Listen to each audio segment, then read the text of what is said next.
Greg Powers, TexasFootball.com, out here with Brian Stumpf, president of the Elite 11, man. A great camp out here in Dallas today. We not only were blessed with good quarterbacks, great weather.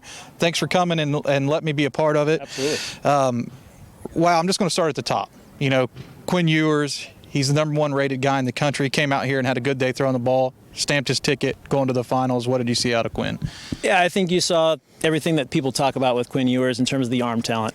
He's gifted. It's been no secret here in Texas, at least since his freshman year, as he started emerging as a guy to watch at South Lake Carroll, and then obviously his tremendous play the last couple of years on the field for the Dragons. So it was great to see him out here in person. With the pandemic last year, really our camp schedule got washed out, so we usually see a lot of the good quarterbacks in a class the year before as underclassmen and get more of a feeling for him and a relationship and things like that. So for us, it was the first time seeing him, aside from game film, and didn't disappoint in person. The ball comes out of his hand very clean, spins it, can touch every blade of grass with his arm. So it was good to see him, and then just good to see him out and work and being a dude, right? I think that's the other thing that sometimes guys as top recruits, they get everybody in their ear and tell them, hey, you don't need to do this and do that, and you're good, you know. And so it's always good to see the hunger in guys and wanting to get out and work and compete and stay motivated in the offseason. That's really one of the main reasons why we do Elite 11, is to give these guys something to set as a goal in the offseason and hopefully work towards and continue to improve as quarterbacks.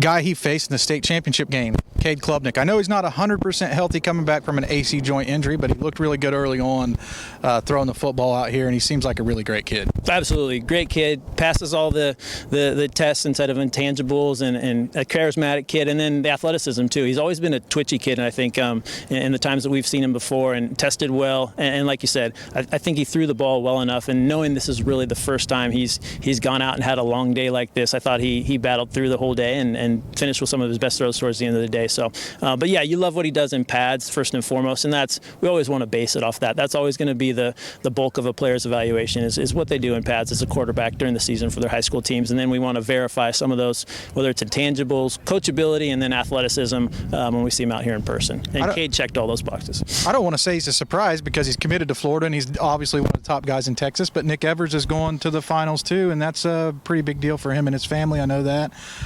So just kind of talk about him. Absolutely.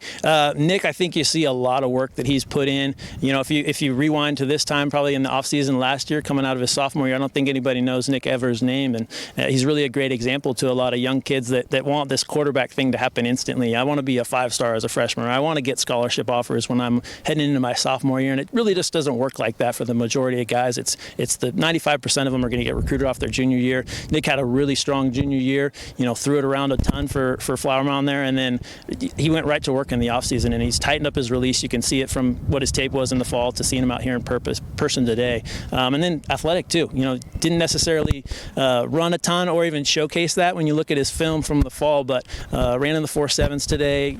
You know, good shuttle time, and really checks a lot of the boxes that you want to see with what he's already done on the field. But then you see the improvements and gains that he continues to make in tightening up his mechanics and being an athletic guy that could probably do more as he continues to fill out as a runner at the next level. I always say the Elite 11 camp is like the cream of the crop of camps, not only for quarterbacks, but just as always very well organized, very well ran and operated. You see more quarterbacks yourself personally than any other human. You get to see them all, so I know that's got to be a lot of fun as you watch these guys move on to college and play in the NFL. But just kind of talk about the Elite 11 in general, talking with all three of the guys who are going to the finals. They were so honored to be able to go to Texas, to go out there to compete for that, and it's something that a lot of young quarterbacks dream about. So just kind of talk about what the Elite 11 has grown into since you've been here. Sure. I think from the standpoint of why it was started and the origin and basis of it all, it's really, we just want to give more time to the quarterback position. It's so heavily scrutinized and so difficult to play. And, you know, you and I probably watch games on the NFL on Sunday and say, we could have done that, or what is he doing? But it's so nuanced, right? So that was the genesis of it all. And I think from our side, we're super humbled that it's kind of grown into what it has, and like I talked about a little bit earlier, being something that kids can set as a goal in the offseason and continue to be motivated to keep working hard. So, you know, we talked about it. You might throw for 3,000 yards and have your scholarship offers and all that sort of stuff, and we've seen firsthand in the past guys that I don't want to say peak in high school, but they get content with where they're at, and they have maybe the wrong people in their ear that tell them, hey, you're good, and you don't necessarily need to do stuff. So I think from the standpoint of it being a good driving force to have guys keep working on stuff they need to work on, and it's a great goal to set. Obviously, we had 70 class of 2022 and 2023 guys out here, and we can't invite them all to the finals, but something we tell them when we start the day is this isn't a camp and it's not a competition, it's a competition where some guys might make it to the finals, and that's great, but all of you guys in the next 5-6 hours can learn more things to add to your toolkit and hopefully become a better quarterback and walk away inspired to keep learning, because that's really what it's all about. Like you said, I might see as many quarterbacks as everybody, but there's two things that you really, until you spend a bunch of time around a kid, you can't really measure what's in their heart and what's in their head and how hard they're going to continue to work and how much they love it. So, we saw a lot of guys throw the ball pretty well today and run fast and jump high and that sort of stuff. But, there's going to be guys out of this group that I guarantee will surprise some people as well in a couple of years that we might not be talking about right now, because they might love it more than the other guys. So that's the fun part about it, to watch guys continue to work and just being a small part of hopefully motivating them. And for some guys, honestly, it might be the best thing for them not to make Elite 11. We see all these chip on the shoulder stories, and it keeps guys hungry in some cases. And if that's the case, then we're happy to play that small part too. So I wish we could invite more guys to the finals. That's just not how it's set up and structured. It's going to go down to 11. Yeah, we love to, but we do love to see all these guys out here today, and they really did work hard and do a good job and take coaching very well. And you expect honestly nothing less from Texas kids, and just how important football is out here to people.